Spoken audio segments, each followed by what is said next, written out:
వచ్చి 3 చేస్తానంటాడు, మళ్ళీ వాని కోటేస్తాం. ఈ రొటీన్ లైఫ్ పేద ప్రజలదే తప్ప నాయకులది కాదు. ఈయన ఇరిగే బడా నాయకులే బిల్డింగ్లు పెద్ద పెద్దవి ఉన్నాయి, వాటిని వదిలిపెట్టి పెద్ద పెద్దవి ఉన్నాయి. ఫాతిమా కాలేజీ ఏంటి, మల్లారెడ్డి చరిత్ర ఏంది, ఎవడు పల్ల రాజేశ్వర రెడ్డి చరిత్ర ఏంది. వీళ్ళని ఎందుకు ముట్టుకోరు? వీళ్ళంతా సాయంత్రం కాగానే ఒక కానే తింటారు, ఒక కానే పంటారు.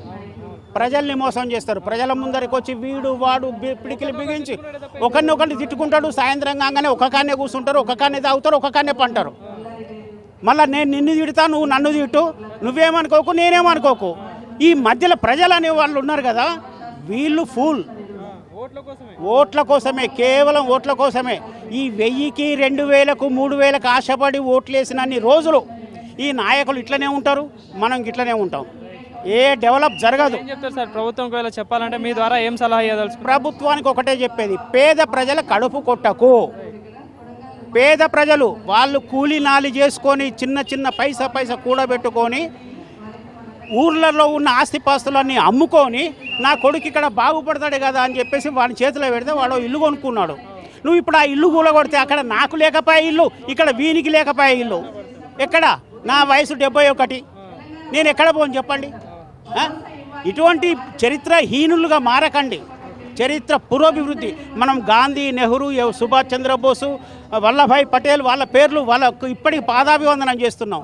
రేపు మీకేం చేస్తారు? ఏ దండలేస్తారు? దండ అనవద్దు, నోటితోటి అనవద్దుగా నోటితోటి అనవద్దు, గా దండలే వేస్తారు. దయచేసి ఏ పాలకుడైనా ఏ ప్రతిపక్ష నాయకుడైనా ప్రజల కోసం ఉండండి. ఈనాడు ప్రజల కోసం మాట్లాడి రేపు అధికారంలోకి రాగానే మీరు ఇదే పని చేస్తే, గత ప్రభుత్వం ఏమన్నా మనం పులి మీద స్వారీ చేస్తుందన్నాం, ఏమైంది? పులి మింగేసింది. ఇప్పుడు ఈయన పులి మీద స్వారీ చేస్తున్నాడు. తేడా ఏం లేదు, పులే, నాయకుడు నాయకుడే. దయచేసి ఈ ప్రభుత్వము ఆ ప్రతిపక్షాలకు విన్నవించుకునేది ఏంటంటే, మీ స్వార్థాల కోసం ప్రజల్ని చంపకండి, మా నెత్తురుతోటి ఆటలాడకండి. మూసి ప్రక్షాళన చేయాలంటే పేద ప్రజల రక్తంతో కాదు, మంచినీళ్ళతోటి చేయాలి. అదే మా ప్రార్థన. నిన్న ప్రెస్ మీట్లో దానా కిషోర్ని ఒక విలేకరు సోదరుడు అడిగాడు, కార్వాన్ దగ్గర మన మురుగునీరు ఎలా డైవర్ట్ చేస్తారు, ఇప్పుడు మూసి మొత్తంలో మురుగునీరే పారుతుంది, మీరు ఫ్రెష్ వాటర్ పంపిస్తా అంటున్నారు. ఆయన దగ్గర ప్రాపర్ ఆన్సర్ లేదు. మీరందరూ అక్కడే ఉన్నారు, ఆయన దగ్గర ప్రాపర్ ఆన్సర్ లేదు. ఆ మాట తడబడేసి దాన్ని పక్క జరిపోయింది, కానీ దానికి ఆన్సర్ అయితే లేదు. ఎందుకంటే నీకు చేయడానికి లేదు. ఇప్పుడు మూసిలో నువ్వు మురుగునీరు పక్క పంపించాలంటే నీకు అండర్ గ్రౌండ్ లైన్ అని ఒకటి వేయాలి, లేదంటే ఇంకో కాలువనన్నా కట్టాలి. మరి దాని గురించి ఎవరు మాట్లాడతలేరు? మరి ఇంత బ్యూటిఫికేషన్ చేస్తున్నావు కదా, పక్కనే మురుగునీరు పారుతూ ఉంటే మరి టూరిస్టులు ఎవడు వస్తాడు? నువ్వు ఇంత 1,50,000 కోట్లు నువ్వు పెట్టి నువ్వు చేస్తున్నావు కదా, అప్పుడు టూరిస్టులు ఎక్కడి నుంచి వస్తారు? దాని పక్కనే నువ్వు మాల్లు కడితే ఈ మురుగు వాసన కనిపించే, అటు నీట్గా మళ్ళీ అది కనిపించే, ఎట్లుంటుంది అది? ఇదంతా ఒక ప్రాపర్ విజన్ పెట్టుకొని చేయండి.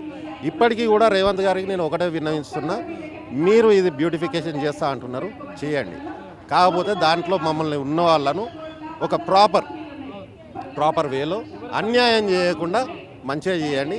అప్పుడు ఇంకొక 20 సంవత్సరాలు మీరే సీఎం ఉంటారు. ఎందుకంటే ఇంటింటికి ఒక 5 మందిని పెట్టుకున్నా కానీ ఒక 20-25 లక్షల మంది నీకు డైహార్డ్ ఫ్యాన్స్ అయిపోతారు. ఇప్పుడు తమిళనాడులో మన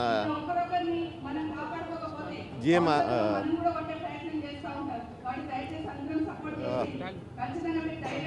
అతను ఇట్లా బఫర్ జోన్లో ఉన్న వాళ్ళకు మొత్తం అందరికీ కలిపేసి డబుల్ బెడ్రూమ్ కట్టించాడు. ఇప్పటి వరకు వాళ్ళు డైహార్డ్ ఫ్యాన్స్. వాళ్ళ దేవుడు ఫోటో పక్కన ఆయన ఫోటో ఉంటుంది. నువ్వు కూడా అట్లా